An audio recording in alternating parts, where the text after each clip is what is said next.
Thank you, Hugh, and thank you, Angus Australia, for inviting me along today to present. Ladies and gentlemen, today I've been asked to talk to you about the prospects and opportunities in the live export industry, and I can start by keeping on with a lot of the themes that Ben Thomas has brought to you this morning. There's a heck of a lot of competition and there's a heck of a lot of opportunity out there. But what I feel is really important in the live export game is to talk about the types of challenges that the industry faces every step along the way, and how we need to work together to meet those, because that competition that I think Ben outlined so well is real, and it's something that is really testing our live exporters at the moment, and it's testing them for their ability to be adaptable, to be it's a fluid global market at the moment, and they need to be able to keep their operations and supply chains working efficiently in this current challenging environment. So I think I'll certainly keep along the theme that the exporters are certainly bringing a lot of competition to the market. So in order to sort of give you an outline of the live export industry, because it is complex by its nature, there's many moving parts in this industry. I'll give you a bit of an overview of LiveCorp and where we sit in the red meat sector. I'll give you a bit of an industry overview as well as some statistics. But I think in order to talk to you about those opportunities and prospects, I need to outline some of the regulations and help you develop your understanding of those regulations and the health protocols and some market access opportunities and the true global competition that the exporters are facing. So LiveCorp, similar to MLA, we're the exact same model of body. We're a non-for-profit industry-owned body. We receive statutory levies from the livestock exporters on sheep, cattle and goats, and we invest those in marketing and R&D. So we also receive a voluntary levy on dairy cattle, and there'll be some similarities I'll talk about to you about the dairy industry, because you do share something in common when you share the same protocol to one of your major beef breeding market. So who's LiveCorp? Our structure, it's a very nimble, small organisation. Whilst I align and show our structures are similar to MLA, we are quite remarkably smaller than MLA.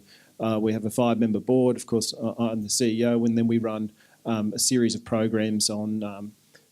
We have commercial management, which is obviously meeting our statutory funding requirements. We have administration program support, as every organisation, but coming into the programs, we really run services and innovation, stockman training programs. We run industry capability, which is about our market access program, and I'll touch on that a little bit later. And we run also some RD&E stakeholder extension support. It's very critical to our industry. So where do we fit? This is an important diagram for us in the industry because it shows us about our accountabilities. You see at the top is RMAC, the Red Meat Advisory Council. Then we have the series of peak industry councils in that bar below.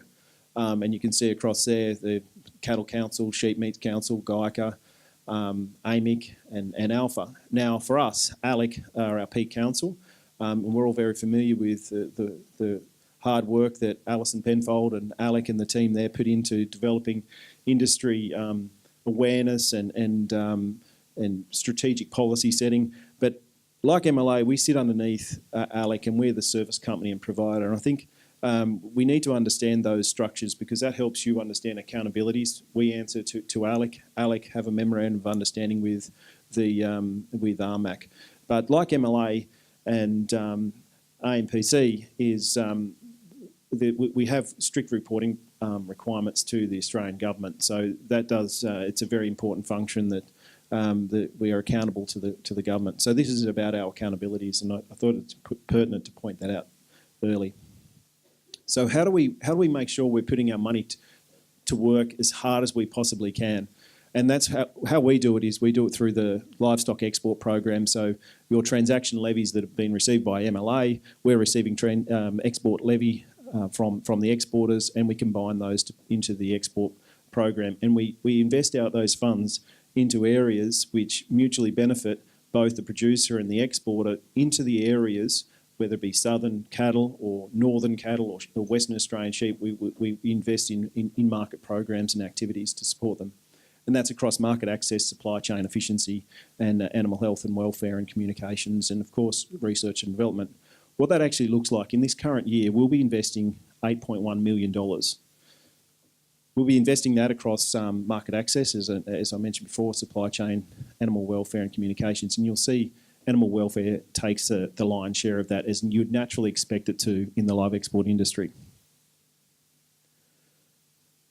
So an overview of export statistics and activities, and I'll keep it pretty light here, but it's important to think, when we think about the cattle industry in the live export scene, we naturally think of the north and the northern cattle industry going to Southeast Asia. But I would like to talk, I've used this opportunity to break down our statistics to try to get down deeper and deeper into the actual breeding livestock. And it's never an easy task because ABS doesn't allow you to do that. But so you'll see commonly your beef breeding cattle exports combined with dairy. So I've gone to a little bit extra trouble to try and get those numbers isolated for you. But you can see here, it follows a very simple terms as the way Ben described it. There's enormous growth in the last 3 years from 2012 really picking up, and we really came out of a very difficult regulatory environment. We were faced with not only regulations here in Australia, but we were also challenged with some of the regulations in the major importing country of Indonesia with very, very low import permits. But you can see that massive jump. I think 2014 was probably a lot more memorable to exporters than 2015, as you can see that FOB price going right up quite high, much greater than proportion of the cattle, just slightly higher than 2014. And that, I think, is very reflective of the competition they placed in the market. Where these cattle are going to, majorly, it's Indonesia. And Vietnam has really burst onto the scene. It's stabilising now. It reached up over 300,000. The market is showing that it is realigning at the moment, realigning to the domestic meat market, which is a positive step for it to stabilise. Now, on there you'll see China. A lot of discussion about China, and I'm sure there'll be some questions later on about China, but that's taking a very slow start. And it is important too to be very cautious about how we open some of these markets. And we saw Vietnam come on very quickly, and that certainly presented a lot of challenges in chasing the supply chain development. So I will pay some credit to Ben and his team because they got this right.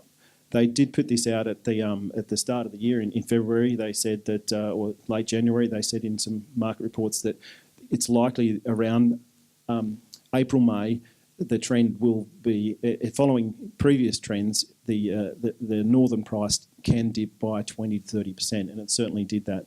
And that's mainly reflecting the wet season first round musters coming on. But speaking to exporters, they certainly have really been challenged by the high prices and placing those expensive cattle into feedlots in their key markets.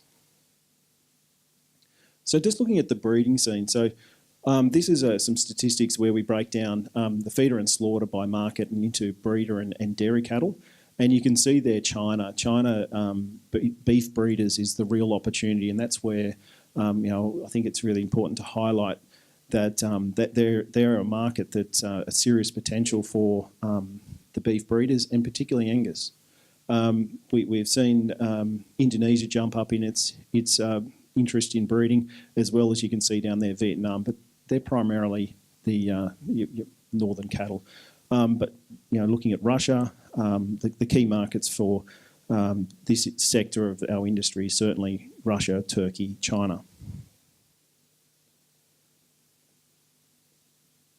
Look, it's a bit of a distorted pie chart here because Vietnam came onto the scene quite quickly with quite a jump on beef breeding cattle.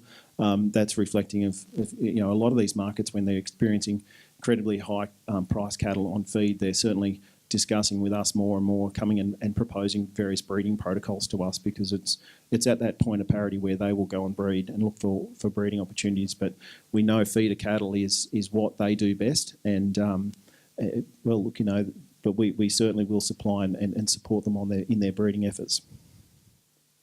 Now, this is a chart that came out last night. It's in our LiveLink May numbers, which really shows you how quickly Vietnam has disappeared. Whilst I mentioned there it was quite high, up to 25,000, it's really slumped down. It's slowed off. And I think as we wait and see, and no doubt exporters are waiting to see what price will do, that they will probably return their attentions to a lot of feeder trade to that market. Now, this is where a lot of LiveCorp's work goes to domestically in regulations. And to understand the opportunities that are presented in the live export game, you really need to understand the regulations, because regulations are really an area which can really hamper and impinge on an exporter's profitability. Exporters are constantly working with us to try and find ways in which they can meet the regulatory obligations more efficient and effectively. And I'll just go through some of the things so you don't feel a bit left out on where some of the jargon lands. But we have the domestic standards, which is ASIL, and then we move into the Export Supply Chain Assurance System.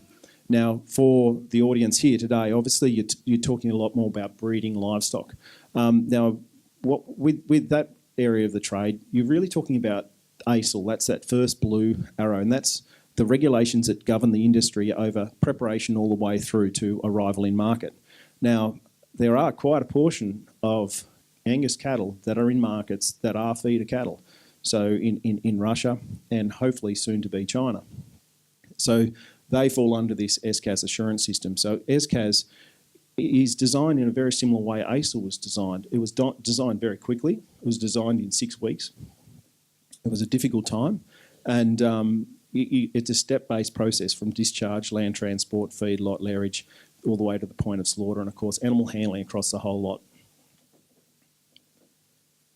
So if you look at ASIL just briefly, and there's a lot more detail to ASIL than what I'm putting up here on the slide, but you're looking at the prescription. This is what ASIL have extensive amounts of detail on what you can and can't do around weight, sex, pregnancy status, of course not price, but pedigree, are very much market, price and pedigree are very much commercial and market activities, but fat score, visible disease, injury, and of course blood testing is another health condition requirements. But I've just grouped a few things together here so you can start to see what's happening and going through an exporter's mind at the on-farm point. So I've only allowed 2 slides on this, and I can actually build a whole presentation around it because it's so detailed. But look, the export documentation is quite extensive. This is the sort of things that exporters are working through, just highlighting the amount of logistics, the amount of administration that exporters are working through. So I guess the main message here is understanding and communicating some of these things downstream out to producers really will help allow you to understand the integrity of data that's needed by exporters to meet their certification requirements. Now, I'm going to spend about 3 slides on SCAS as well, because I just want to show you, when we think about SCAS is about 4 pillars. SCAS is about meeting animal welfare standards, control and traceability, independent auditing and reporting across all activities across that supply chain. So that's, in a nutshell, what SCAS means to an exporter. How it's gone in practice, it's been very administrative, but it's been improving. We've reformed quite considerably. SCAS is unique because it's a set of standards that's actually governed by the regulator, being the Australian government. Most regulators set out their regulatory expectations and people go about developing their own QA programs to meet that. But this industry is unique in that it's actually regulated every line by the Australian government. So hence we've been doing a lot of work on different global assurance programs and things like that to try and minimise that burden and follow suit with other major industries that are very similar in highly sensitive but economically important industries. So it's constantly improving with technology, but the essence of where we've got to now, and if you define the SCAS in the first 3 years, it's just training, and more training, and risk management, and that's been a major investment of ours as an industry on all of the supply chain participants, making sure they've got the awareness and knowledge, and that will be an ongoing task as people move through. But there's some amazing numbers that exporters will be able to talk to you about that are operating in their supply chains. But we, as an industry, are well over about 9,500 people we've trained across the globe since ESCAS commenced in 2012. So ESCAS challenges, I've mentioned there about the administration, but it's changed the way exporters manage their business. There's changed the way they invest their business, and the employment and ESCAS in-market services certainly have had to ensure an exporter is adaptable to be able to move staff around to keep the integrity of their supply chains where the regulator and their own businesses see appropriate. The regulation reform's an ongoing task, and it's one that I think it's really important for industries like the live export industry to draw heavily on their service companies, and this is where we do a lot of research. We spend time looking at other industries, fisheries, dangerous goods, uranium, these types of industries, and we try to figure out how they're doing things well, and we try to work out how can those things apply to us. So we've just spent quite a bit of time working through this Productivity Commission, which was announced late last year, and I won't go into detail because it's about 150 pages, and I'm sure I'll send you all to boredom or tears, but we found that we could make considerable amounts of savings. This industry is very logistically exposed, and delay costs and certification costs are extensive. So, and they can really make the difference between the profitability of a consignment. So we were pointing out a lot of key recommendations we'd like to see. The legislation governing the industry is needing a refresh. So health protocols. Health protocols improve trade. It gives certainty for exporters. This is an important part of exporters' businesses, and we've been particularly lucky with the Department of Agriculture in Canberra. We've worked quite well. We've opened and worked with them to open quite a wide range of markets, and I'm pleased to say a lot of those are southern markets. So there's more market access available, probably unprecedented market access for southern cattle. And that's reflecting of where the markets are and their sensitivities towards things like blue tongue. But we always seek to improve them. They're never perfect, and I'll go into that, but it balances the risk management with the commercial reality, and that's something we need to work closely with the exporters on. So I mentioned they are very rarely perfect. We do find ourselves going to negotiations and coming out of those negotiations sometimes, hopefully less so going forward, but we come out with disease tests that we simply don't have in Australia. We got demonstrated freedom for. We often are testing for things of low economic importance, and sometimes we might find ourselves using a test kit or a technique that's actually quite outdated, but it's the reality is, I've highlighted there in bold, the important message is it's no matter what we think, that's what's important to that importing country, and we have to meet it, and that's a very important message that I'd like to convey today. Meeting the market, and I've just put a few points here just towards from a producer's perspective. I think what's really attractive to an exporter in the way in which they're going out and sourcing from a producer's perspective is recording herd data, NLIS residency. I can't stress that enough. NLIS residency is really critical down here in the south. A lot of the key markets chase residency. It's 6 months for China. Under the new protocols that we've signed for feeder and slaughter cattle, we've managed to get that down to 3 months. But they are checking. There's a lot of and it's knocking out cattle, and it's hurting exporters' consignment preparations around NLIS residency. So making sure your data is up to all your transfers are up to speed. Vaccination records, breed registration. Quality of cattle sourcing, it goes without saying, but I think the key message here as well is just to say that when we're preparing, it starts at the farm, so we want to make sure that everything starts with the utmost care, and I think exporters can provide, through their agents, plenty of guidance on what they expect.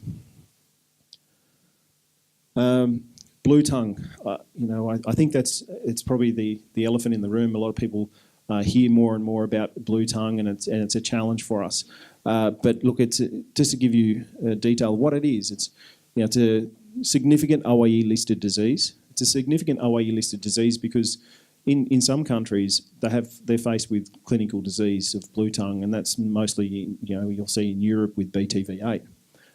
Its severity varies between species. So whilst we don't see any clinical signs in Australia for blue tongue in our infected area, sheep do suffer from it, and there can be up to a 20 to 30% mortality loss in sheep. But by our topography and nature of our industries, they don't. The vast majority of our sheep populations are down in the south. So virus is present in parts of Australia. That's known because we report it to the OIE. But we do have an uphill battle explaining to our trading partners we have no clinical disease. So it's a highly sensitive biosecurity issue for some of our key markets, and these are the key markets that are actually looking at taking beef breeding cattle. So China, the Eurasian Economic Union, the US, the Americas, and Turkey, and the Americas, we'll go into that a little bit later, but they are very sensitive to blue tongue, and the sensitivity can vary between testing simply for antibody, virus, serotype, down to disease freedom. So our zones are really important to us from a negotiating point of view, and here's a sample of our zone. And this zone, it's very important. Our trading partners monitor it. It's quite a investment of industries, in fact, and it's an investment in both in partnership and funds with the government at state and federal levels. It involves sentinel herds and vector monitoring. So that line it's seasonal, it's constantly changing, and it's always a topic of great discussion with our trading partners when we come down. They want to come down and they want to stand on one side of that line and stand on the other side and see if they feel any different. And it's always interesting. But, they're growing in their understanding. Some of them are acutely aware of their understanding. And we made a major breakthrough in talking with China because we were actually able to explain to them, you look at the top of northern Australia, that shades the same way the southern China has. We're actually explaining to them that we are part of an ecosystem, and explaining to them that cattle don't transfer blue tongue, vectors do. It's coolocoides, it's the biting midges that actually transfer it. So it's a very complex virus that we need to keep monitoring. Market opportunities. China, Russia, Turkey, they're certainly major opportunities at the moment. The future markets include United States, Mexico. A recent consignment of Angus cattle went to Mexico, and Canada. These are future markets, and their discussions are solely about black cattle. They just, whenever we're talking to them, they're talking about what's your interest in cattle, what any particular breed, that they're very interested in black cattle. And whilst we have China access to all of Australia, northern included, that protocol is certainly written in a way that lends itself to a southern protocol. That's certainly where we see the interest. I'll just keep chewing along here. So I just want to change now to say, okay, here's the market opportunities. We've gone through the regulations. There are the market opportunities where we've had a great market access. Now hear about the competition. Like what's the competition looking like? And we were very fortunate. At the end of last year, we had Ian Mars come down to Darwin and presented to us, and he gave us an insight into Minerva, his company. He's very well known to us in Australia, but he gave us some good insights in what's actually happening in South America, and particularly in Brazil, and their company, because their company is unique. It's actually it's in the top 3 processors, but it's also a live exporter. So I've pinched 3 of his slides because I think they're really important. And he's going through here, he's talking about the herd numbers and showed us, look at the decline in herd numbers. We're looking at the US, Mexico, Canada, EU, and Russia. And his message is just simply looking at this. I think Ben would have been pointing out the same thing, that they're all declining. The herd numbers are all significantly declining. And it's interesting how he describes Australia. He described Australia as this, our phantom herd. He said when the cattle price goes high, you guys seem to find cattle. But he was pointing to this because he was looking at this as significant opportunities out in the global market. But when we look at it, It's actually looking back, because if you look at the key markets of Russia, China, now with interest in Mexico and across the Americas, they're looking back themselves, and they're looking back at, we want to get back to where we were. We want to get that production back to where it was. And what do they want? They want breeding cattle. So that's the interest, and that's why it's really unique. We've got a lot of really good southern protocols, and those countries, like we are, we're looking back as well. To try and say, well, what's the opportunity? But then he dives into his hometown, or homeland of South America, and gave us some insights on where things are heading in South America and Brazil. And talks about, you look at that huge growth that Brazil's got. You know, Uruguay seems to be heading in the right direction. Argentina has unfortunately had some issues, but seem to be on the rebound. I think people like Ian Marsden, the Brazilians, say don't underestimate Paraguay. It's landlocked, but it's a huge potential, and of course Colombia. Now, I've been to markets mostly in the Middle East. I've been to Jordan. I've seen the Colombian cattle. I've seen the Uruguayan cattle. They are there. They're active in our markets, and they're putting a lot of cattle over there. We haven't got things up there like Chile, or we do have Uruguay. They're offsetting. They are putting consignments into our key markets of China. So we've got to watch these quite closely, and it's quite interesting. They've got the reverse trend, so understanding what they're doing is really important. The key message is for him, he was looking at us and saying, look at your massive offload of slaughter. We're ready. We're ready to go. But I think they understand their health problems. They know it acutely, and I think they're working very hard at it. They know that disease is going to be the thing for them to get out of the woods on this one. And he does remind us all that he's saying, look, your structures that you have are the envy. You coordinate yourselves well as an industry. Don't ever let anyone tell that you're overly bureaucratic. Of course, you can always fix bureaucracy, but he was saying a lot of the organisations about market access. He was very, very envious of what we were able to have down here. So that's the bit of a two-slide overlay at what could derail our opportunities. So the opportunities and risk. Opportunities, we've got, large consumer companies. We're dealing with, availability of freight is looking great. Good market access, unprecedented market access. Got great market access across Southeast Asia, and we've got some really good opportunities coming through the Americas, and some of these markets that are obviously turning around and looking at themselves. There's some markets, major companies in these markets that have ambitions of returning to 800,000 breeding cattle. It's quite extraordinary. So our strong health status is second to none, and a lot of people know that, and they talk about that performance. But we do have the risks. We've got geopolitical trade constraints. 2 years ago, I was in Russia. I was coming back from there thinking what a great opportunity that presents. We're seeing great operations that are taking care of livestock. They've got great breeding facilities. They need to take on a lot of feeder cattle, and they're looking for black cattle. But then there's some geopolitical things come along. So that just highlights how adaptable and an exporter needs to be in the global market these days. And of course, animal welfare and meeting community concerns. So looking at our trade advantage and opportunities, we must underpin everything we do in the live export sector, because there's so many things and moving parts that need to be met. With professionalism at every step along the way. We need to streamline our regulatory processes to improve profitability. We have in-market oversight. We have Chinese veterinarians overlooking every consignment. The major markets that we participate in the breeding sector, there are government oversights. There's Turkish vets, there's Mexican vets. They're all in country looking at what we do. So I just want to bring home a bit that oversight, making sure that they see the appropriate things. Our logistics are always on display to these people, and they're constantly reporting back. So when things go wrong with pregnancy misdiagnoses and climatic change and export journeys, things like they can go wrong. We need to be adaptable, and we need to move quickly to manage those.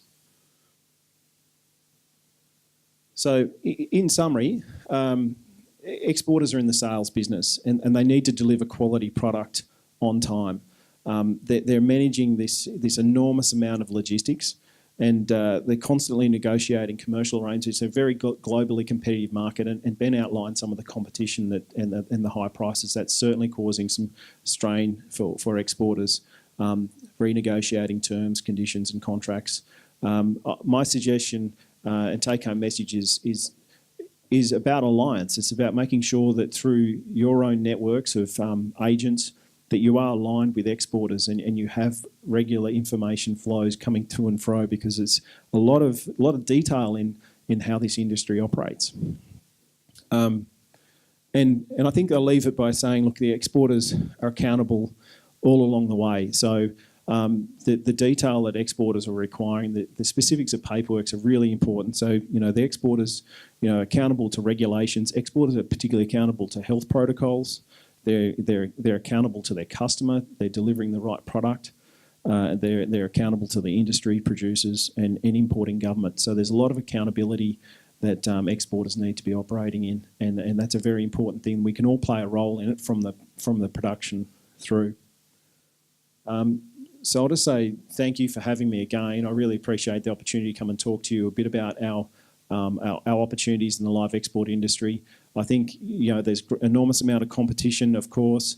That's a great thing for producers. Hopefully, it's sending the right message to produce more of the right products and with the right level of specification for the market. I do have a short clip here. This is just a short clip. If you can hit play. Just click on that thing. This is a clip. I grabbed it last night. It's just an excerpt out of our Russian training video. I don't have any sound on that particular one, but it's just showing you these are steers over in Russia, and just wanting to show you some of the landscape and how the cattle are performing. It's a farming operation that's joined with quite a considerable feedlot. We know that leave behind materials are so important for animal handling and training, and particularly in Russia, we've got a couple of hours of footage that we've done. We do training programs and we've recorded them, and we're translating them into Russia and putting them on discs and being able to leave behind for them. And there's about 6 or 7 modules, so that's just a little short excerpt about saying how. And we even go down to try and help them with their horse management and winter management and all these sorts of different plans.